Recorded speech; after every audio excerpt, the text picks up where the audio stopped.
Welcome back to Terror by the Bay. I'm David. It is 8:51 p.m. Pacific time.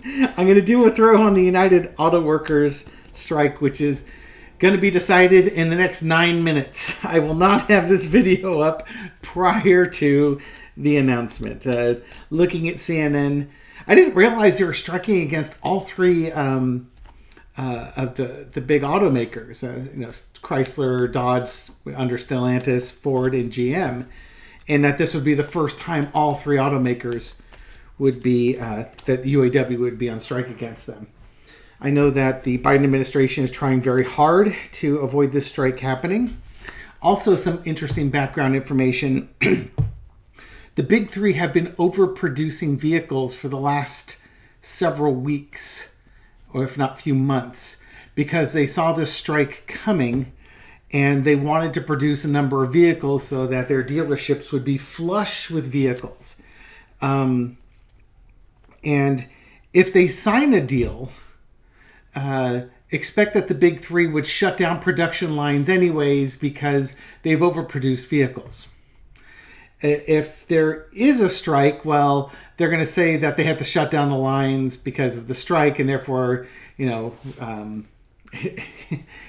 and they produce a lot of vehicles and they can't sell them because they haven't discounted them enough and they're making them too expensive for the general person who's purchasing a vehicle. Because who can afford a $100,000 truck? The auto industry is in some dire straits there.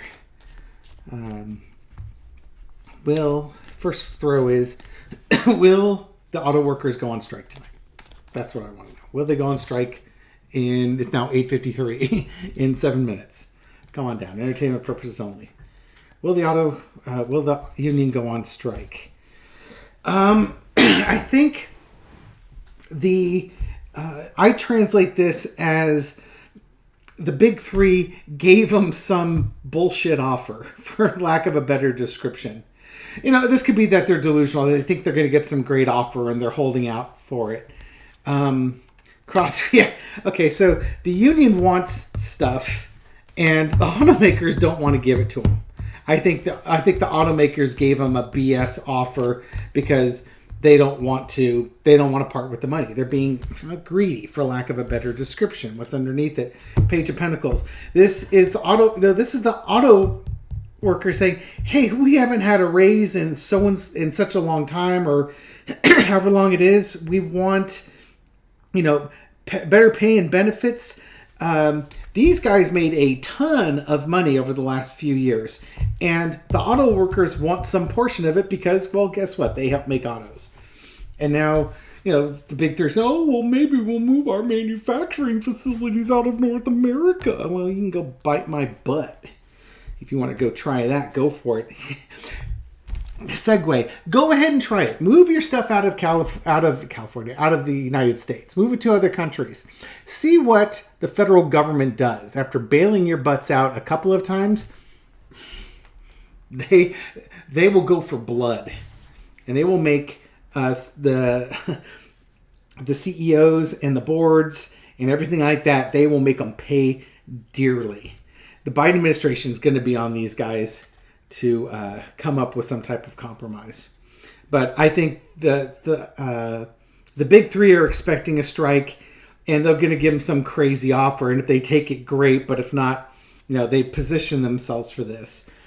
In the past, we have the Three of Cups. Here's your big three automakers. They've made a ton of money. They've been celebrating since, with COVID. And the fact that they can make all sorts of vehicles. And what's been happening is that, between people not going out, they're saving money. And then you get stimulus checks. They're flush with cash, so they want to upgrade their vehicle.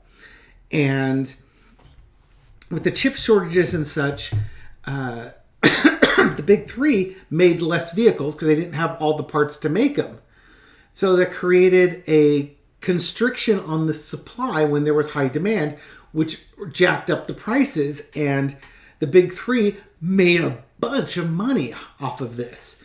Now that the chip shortages are gone and the supply chains have been resolved, they don't want to give up that high profit margin. Toyota's still doing this.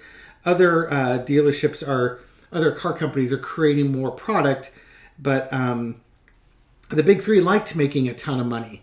So one of the things they started doing is they make less of the base models and more of the expensive upgraded models. And so that, if you want to get a base model, you're going to pay a lot of money for it, or you can just, for a little bit more, get the upgraded model, and they're still making a ton of money off of it. What else did I want to say with that? There's twice now I've had something come by that I wanted to discuss with the trends with the automakers.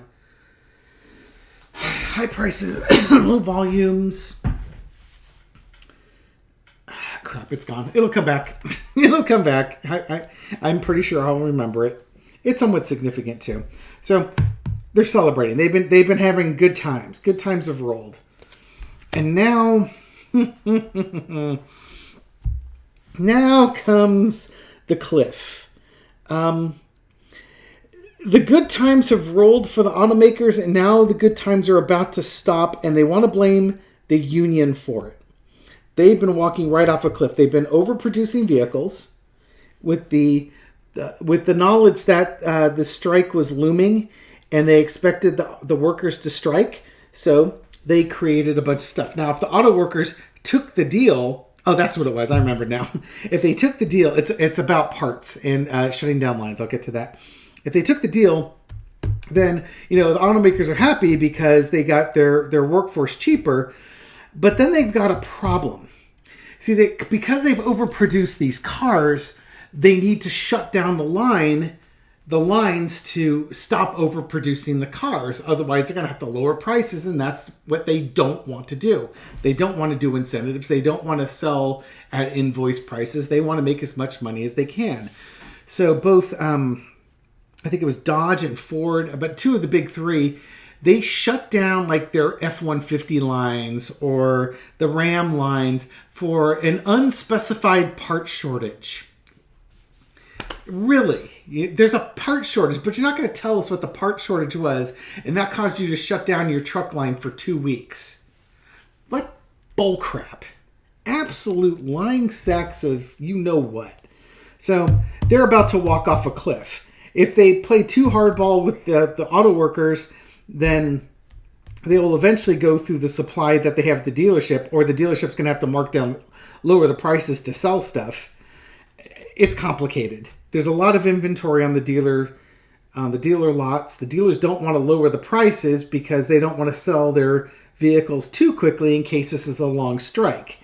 But if you don't lower the prices, nobody buys them, and then you have to pay interest on the vehicles that you have on there because the dealers don't buy them. They get loans for those things. So things are very precarious right now. Over it all is the Queen of Wands. I think the Queen of Wands is going to represent somebody in the Biden administration that is, whether this is Janet Yellen who does interest rates, but I think somebody in the Biden administration who is trying to get negotiations to happen between the union and the big three is trying to balance out what's going on between the two entities. So there's a go-between here. This tells me they're going on strike. Last-ditch effort didn't work. Auto workers going on strike. And everybody loses for this. The auto workers lose because they're on strike, so they're not collecting as much money, and they don't have the extra benefits that they'd want. The automakers lose on this because their lines are shutting down, so they're not cranking out product, which means they're going to start giving up market share. The dealerships are going to lose because they've got vehicles on their lots that they want to sell, but they don't know at what price to sell them, because if you make them too low, you're going to sell out and then have no product to sell later. And if you keep the prices too high, nobody's going to buy the product. So now you've got these expensive bills you have to pay to keep the things on your lot. And if I didn't say it already, the consumer loses because there's not as many vehicles to choose from, so you get screwed on the prices. Everybody, this is a scenario where nobody wins. And it's all about greed. And it's not greed on the workers' part. I know Kim from Intuitive said this is the year of the Davies versus the Goliaths. So I'm hoping that the auto workers will get what they want soon enough. Okay, what time is it now? It is 9:01. So right about the time I made my prediction is the time we're going to find out if the strike was averted or not. According to this thing, the strike doesn't look like it's going to be averted. I wouldn't mind being wrong on this one, but, read the cards for what they were. All right, so how long is this strike going to last? Harder thing now because, timing and tarot. Ugh. Maybe I'll do a couple 4 cards before we do how long it's going to last. How's the union? How's the automakers feeling right now with this? And we'll do it against the union. What do we got there? Temperance. Okay, so this is going to take a while to sort out. This is the automakers. They're going to continue with their BS offers, and then the the auto workers are over here. And underneath it, here we go. Okay, so this is going to be a drawn-out process to get the two sides together. Why is it a drawn-out process? Because the big three keep giving ridiculously unrealistic offers, and the auto workers refuse to abide by it, and they're going to get really, really loud. Do not be surprised if other unions strike along with the auto workers in sympathy strikes to the point where the government has to step in and do something about it. Whether they order arbitration or something along those lines. But I think the government's going to step in, or the Justice Department's going to step in. Some government body. If nothing else, it's unjust what's being done to the workers right now. Okay, so why... All right, I've got my overhead light on causing glare. Hang on a second here. All right, let's do that. Why are the automakers continuing to give unrealistic offers? Well, because they can. They built, again, think of this as looking like a vehicle or a truck. We built lots of vehicles. We're well stocked with them. So we've got time to add ridiculous offers. There's no reason to rush to get these guys back to work, because we have built up a lot of inventory expecting this very thing to happen. So the automakers played a strategic game on this one. And their strategic game is, we're set for months and we're okay with this.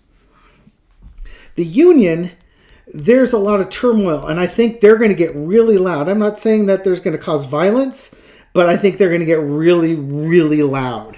I was cheering because I saw this card, victory card. I think the union's going to come out of this with this strike. They're going to be victorious. They're going to get the things they want. They saw what they've been planning for this strike for a while. They kind of knew it was going to happen too. Both sides knew it was going to happen. But I think the union's going to be able to manifest stuff. They've got public support behind them. And they probably also have the government's ear on this one, because they can make a lot more arguments to the government about why the workers should be rewarded than these ridiculous offers that the big three are offering. And again, I expect, if it could be finally a just offer comes through, or more likely the Justice Department steps in to do something about it. Now, the Temperance card, again, is a card of slow integration, slow detoxification. It is not a fast card. It is a slow card. So this strike is going to last a while. Let's see if I can figure out how long it's going to last. It's now 9:06 p.m. Hey, by the way, thank you, everyone. Thank you for watching this and tuning in. Do appreciate it. It's been a ridiculously busy week at work. I've been in training the last 3 days. And by the time I get out of work, I'm in the teeth of the commute, so I stay at work a little longer for the commute to blow past. Getting up at 5:30 in the morning so I can drive into work without sitting in too much traffic, and then I don't leave work till 6:30 at night. It's just been long days. I've barely been able to keep up with the videos, and I didn't have any videos to put up tonight, so I had to record 2 tonight. I usually have them mapped out at least a day in advance so that I'm staying ahead of it. Okay, how long is this going to take? Entertainment purpose. This just popped out again. It's going to take as long as it takes before the Justice Department. The Justice Department's going to set in. I don't know if that's transportation. I don't know if the DOJ. I don't know. I'd have to go back and do some research to figure out who has stepped in for the government in the past and ordered workers back to work. Or ordered arbitration or something like that for talks to continue. That would be amazing because here's what I could see happening. I could see the government coming in, negotiating with the union, saying, okay, you get your folks back to work. They'll work currently under the current contract. And when the new contract goes live, they'll make pay and stuff like that retrospective back to when we told you to go back to work. So it's September 14th now. Let's say they're on strike through October. So on October 1st, they tell them to go back to work. So their pay, whatever their new pay is, will be retroactive to October 1st.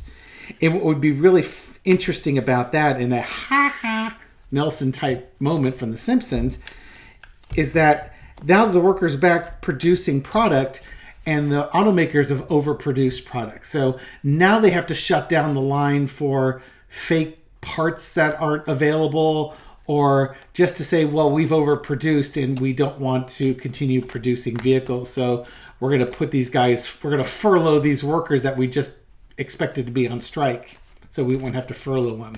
It's going to be what I see happening is for the big three, this is a public relations nightmare. How long is this strike going to last? Between the Justice card and the Ace of Swords, until justice is done, until a just offer is made. And there's the Temperance card again. It's going to take a while. This is for the workers. This is not the automakers. This is the workers. The automakers are going to try and strong arm. They're trying to get away with it. They're being sneaky. Sneaky. This could be like 7 weeks type of thing. So where are we now? We're at mid-September. That would put us mid-October, mid-November, like the beginning of November. I would expect this is going to go on till the beginning of November or so. And maybe that's just it. The federal government wants people working during the holidays, got Thanksgiving and Christmas, and they want to keep the economy going. It's hard to keep the economy going if people aren't working. So expect right around the second week of November or so, the federal government's going to step in here. Oh, God. I put these cards in different spots. They're meant to come up. In the past, these ridiculous, unreasonable, unrealistic offers that have been made, they're in the past now. Sword of Justice is here. Temperance is here. Chariot. Okay. This is the government coming back in and telling the workers to get back to work. And they're going to work while negotiations go on. Again, I suspect there's going to be a lot of back pay here. This is not what the big three want. Because they're going to be exposed. The Hermit. Somebody's providing, this is going to be the government-led arbitration, government-led negotiations between the union and the big three. And they're going to light the way. But it's also going to expose the big three for what they're doing and how ridiculous they are. The big three are going to have to pay, this is the new contract, and this is also them with the back pay. There's a little bit of back pay that we owe you because of the adjustments, but this is the new contract and the things that the workers want. Because fair is fair. And the workers get what they want. The workers get what they want.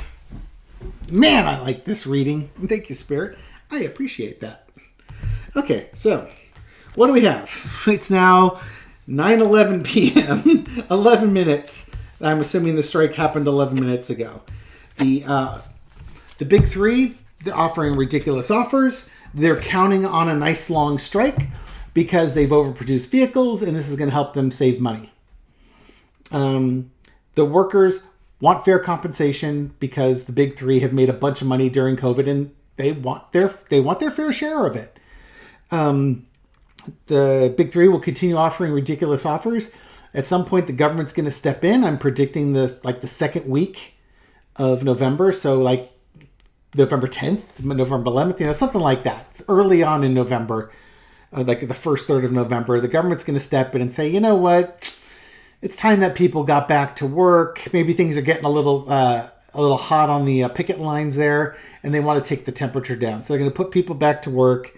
They're going to negotiate between the union and the auto industry. They'll come to an agreement. The workers will basically get what they want, and the union's basically going to be exposed for who they are. I would not be surprised again to see if other unions strike, like if the Teamsters strike or something along those lines, to aid the negotiations with the United Auto Workers. Basically, it'll force the government in there, and I think this time the government's not going to side with the business; they're going to side with the workers. Knock on wood. Okay, so that's my reading. Thank you very much for watching this video.